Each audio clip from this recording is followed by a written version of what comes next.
23వ తేదీ ఆగస్టు నెల 2025వ సంవత్సరం. ఈ రోజు దేవుని వాగ్దానము. కీర్తనలు 34వ అధ్యాయము 4వ వచనము. నేను యెహోవా యొద్ద విచారణ చేయగా ఆయన నాకు ఉత్తరం ఇచ్చెను. నాకు కలిగిన భయములన్నిటిలో నుండి ఆయన నన్ను తప్పించెను.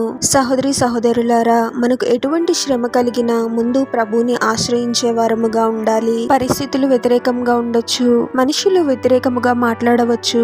అపవాది పరిస్థితుల ద్వారా, మనుషుల ద్వారా మనల్ని భయపెడుతూ ఉంటాడు. ఎప్పుడైతే మనము ప్రభు సన్నిధిలో విశ్వాసంతో ప్రార్థిస్తామో ప్రభువు మనకు సమాధానాన్ని ఇస్తాడు. అన్ని భయాలలో నుండి మనల్ని తప్పించి కలవరపడుతున్న మన హృదయానికి శాంతి సమాధానాన్ని అనుగ్రహిస్తాడు. ప్రార్థన.